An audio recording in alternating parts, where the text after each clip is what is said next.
ओम नमो भगवते वासुदेवाय। श्री भगवान बोले, हे अर्जुन, यह आत्मा हमारी अंश है। शरीर का नाश होने पर भी आत्मा नहीं मरता, अर्थात हम नहीं मरते तो आत्मा कैसे मरेगी।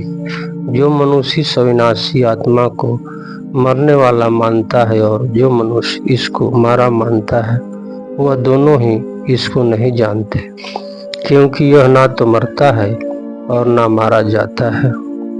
जो इस आत्मा को मरने वाला मानता है वह ठीक नहीं जानता, कारण कि आत्मा में कर्तापन नहीं है। जैसे कोई भी कारीगर कैसा ही चतुर क्यों न हो, पर किसी औजार के बिना वह कार्य नहीं कर सकता, ऐसे ही यह आत्मा शरीर के बिना स्वयं कुछ भी नहीं कर सकता। अतः 13वें अध्याय में भगवान ने कहा कि सब प्रकार की क्रियाएं प्रकृति के द्वारा ही होती है। ऐसे जो अनुभव करता है वह आत्मा के कर्तापन अनुभव करता है। 13वें अध्याय 29वें श्लोक तात्पर्य हुआ कि आत्मा में कर्तापन नहीं है, पर यह शरीर के साथ संबंध जोड़कर शरीर से होने वाली क्रियाओं में अपने को कर्ता मान लेता है। अगर यह शरीर के साथ अपना संबंध न जोड़े तो यह किसी भी कर्ता का कार्य नहीं है। जो इसको मारा मानता है वह भी ठीक नहीं जानता। जैसे आत्मा मारने वाला नहीं है, ऐसे ही यह मरने वाला भी नहीं है, क्योंकि इसमें कभी कोई विकृति आती ही नहीं। जिसमें विकृति आती है, परिवर्तन होता है, अर्थात जो उत्पत्ति विनाशील होता है वही मरता है, दोनों ही नहीं जानते। अर्थात जो इस आत्मा को मरने वाला मानता है वह भी ठीक नहीं जानता, और जो इसको मारने वाला मानता है वह भी ठीक नहीं जानता। यह प्रश्न है कि जो इस आत्मा को मरने वाला और मारने दोनों मानता है, क्या वह ठीक जानता है? इसका उत्तर है कि वह भी ठीक नहीं जानता, कारण कि वह आत्मा वास्तव में ऐसा नहीं है।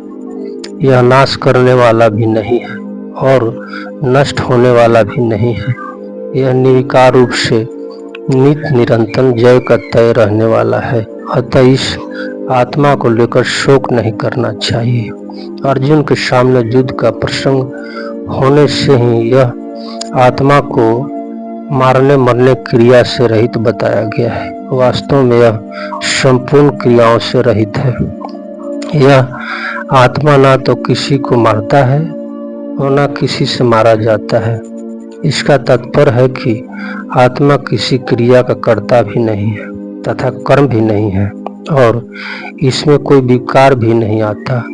जो मनुष्य शरीर की तथा आत्मा को भी मारने वाला तथा मरने वाला मानता है, वे वास्तव में शरीर और आत्मा के विवेक को महत्व नहीं देते, इनमें स्थित नहीं होते, प्रस्तुत अविवेक को ही महत्व देते हैं। यह आत्मा ना कभी जन्मता है और ना मरता है, तथा यह उत्पन्न होने वाला भी नहीं है। यह जन्म रहित नित्य निरंतर रहने वाला और अनादि है। शरीर के मारे जाने पर भी यह नहीं मरता। शरीर में 6 विकार होते हैं: उत्पन्न होना, सत्वान दिखना, बदलना, बढ़ना, घटना और नष्ट होना। यह आत्मा इन 6 विकारों से रहित है। यही बात भगवान इस श्लोक में बता रहे हैं। जैसे शरीर उत्पन्न होता है, ऐसे यह आत्मा कभी भी किसी भी समय में उत्पन्न नहीं होता। यह तो सदा से ही है। भगवान ने इस आत्मा को अपना अंश बताते हुए इसको सनातन कहा। यह शरीर, यह आत्मा कभी मरता भी नहीं। मरता वही है जो पैदा होता है, और प्रयोग वही होता जहाँ पिंड प्राण का वियोग होता। पिंड प्राण का वियोग शरीर में होता है, प्रस्तुत आत्मा में संयोग वियोग दोनों ही नहीं होते। वह जय का तय ही रहता है, इसका मरण होता ही नहीं। सभी विकारों में जन्म मरण ये दोनों विकार ही मुख्य है। अतः भगवान ने इन 2 बार निषेध किया। पहले न जयते कहा, उसी को दोबारा अज कहा, और जिसको पहले न मृत्य कहा उसी को दोबारा न हैते लभते शरीरे कहा।